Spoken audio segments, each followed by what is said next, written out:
The truth is, I just forgot you existed, which sounds even worse. Sometimes you don't even have a sense of the passage of time. Yeah. So, you have, of course, issues with time management, losing track of time, things like that. People need to stop self-diagnosing themselves on social media. There's no wrong way to think. There's no wrong way to be. And it's the more people talk about the things that they go through, the less stigma that there'll be.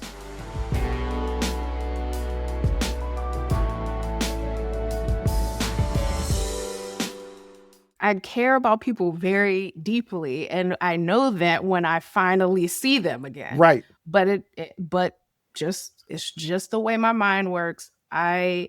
Things have to be right in front of me. Or somehow prompted. Somebody will say, "You talked to so-and-so in a while?" And then I'll be like, "You know what? I haven't. Let me give them a call." Mm-hmm. You know what I'm saying? So like it'll be things like that. But I make a concerted effort because I realize that I've lost a lot of friends, and I've had like you issues in relationships because it seems like I'm not communicating. But the truth is, I just forgot you existed, which sounds even worse. It sounds even worse. It sounds even worse. But life will get going, things will start happening, and I forgot to text this person. And yeah, it has been 2 weeks, and I'm sorry because I also have issues with time, right? And time blindness that I don't realize that 2 weeks, 3 weeks have gone by. Explain to people what time blindness is. So time blindness is another common neurodivergent disorder or symptom, right? And it's basically you have a difficulty in the way you perceive time. So you underestimate how long stuff should take, right? Mm-hmm. A task or something. You're like, "Hey, I'm just going to hop in the shower real quick. I'll be out. I'll leave in about 15 minutes. Well, by the time you get out the shower, 45 minutes have gone by. But you don't realize that because you don't perceive time in the same way. So sometimes it feels like it's gone by fast. Sometimes it feels like it's gone slow. Sometimes you don't even have a sense of the passage of time. Yeah. So, you have, of course, issues with time management, losing track of time, things like that. So I have issues with object permanence and time blindness. So if I don't see you and I don't contact you, it could be a long time before I'm prompted or I see you post on social media and then boom, I remember you. So that's another reason why I do check my social media every day, because it also helps me remember people. I see their pictures, I see their posts. It helps me remember. I'll reach out, I'll see it, send a DM or I'll send a text so that I can keep that relationship up. So if it wasn't for social media, 90% of the people in my life would never hear from me. Yeah. Like would never hear from me unless they contacted me. Because it's just like, oh, I forgot about this person. It will be, I forgot about this person that I care about. Yes. Completely forgot about them. Care about deeply. Yep. Completely forgot about them. And I realized, I have not talked to them or engaged or actively participated in this relationship in quite some time. And I need to get my stuff together. So I'm kind of bringing this up. We're going to get into something else that affects people that are neurodivergent. But I'm bringing this up for several reasons. One, people need to stop self-diagnosing themselves on social media. Yeah. Just stop. Yeah. Okay.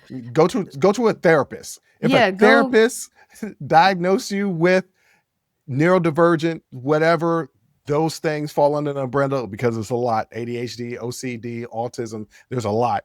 Yeah. If a therapist, a licensed doctor says I don't think OCD is a neurodivergent. Yep. OCD is a neurodivergent. Yep. OCD is a neurodivergent. If somebody licensed says you are, cool. Stop stop listening to these people on social media. That's Yeah. us included. The Stop listening to people on social Yeah, media stop listening and to us. well, not don't stop listening to us, but Just don't kidding. take our word, don't take what we give you, even though it's research, as gospel as you have it. No, Well, I want to put the idea in your head, and then you're like, well, maybe, but I yeah, should talk to somebody right. licensed so they can diagnose me. And here's the thing. It's a pattern of behavior. It's Mhm. not all of this is a pattern of behavior over a long period of time. Long period of time by which I mean your whole life. I was born with ADHD. I've had it my entire life. I've had issues with attention and all of this my entire life. It is a long pattern of behavior. It's not like, oh, that happens to me sometimes. Oh, yeah, I lose my keys a lot. Like, it's not something that happens to you every once in a while. And also, if you're not being treated for neurodivergence, you'll notice like you have issues at school, at work, in your relationships, consistent issues with productivity, organization, time management, object permanence. Like you have these consistent issues. You've tried, everybody's, oh, you just try these time management techniques. Those are for neurotypical people. A lot of those techniques are for neurotypical people. And people who are neurodivergent know that you could try to start say, oh, I'm going to make sure that I put this in my calendar and check my calendar every day. And you'll do it for a couple days. But then that novelty will wear off, and now it's out of sight, out of mind, and you fall off the wagon. Like it is consistent issues and difficulties and obstacles and things that you've experienced throughout your entire life, not recently, not as it's a result of burnout or something like that. So a lot of times people will talk about some of the symptoms of their neurodiversity and how they deal with it, and people will watch it and they'll say, oh, okay, that kind of sounds like me. I don't know, that's kind of like, okay, but like once I started once I was diagnosed, and that actually came, I didn't ask for the diagnosis. I was just talking about some of my difficulties at work with my therapist, and she started asking more about my childhood and how did I do in school and with relationships and things, and then asked if I've ever been tested for ADHD. Now, a prior therapist had told me that I had ADHD, but I thought that therapist was a quack, and I never I never followed up on it. But now it was being brought to my attention again, and I started to look into the literature about it, and I realized this pattern of behavior throughout my entire life. And I had a clinical diagnostic assessment that you can go to a specialist and have an assessment, and it will tell you if you're neurodiverse, if you have ADHD, if you have autism, if you have ADHD, which is a mix of autism and ADHD. You could be dyslexic, you could be as a many things, right?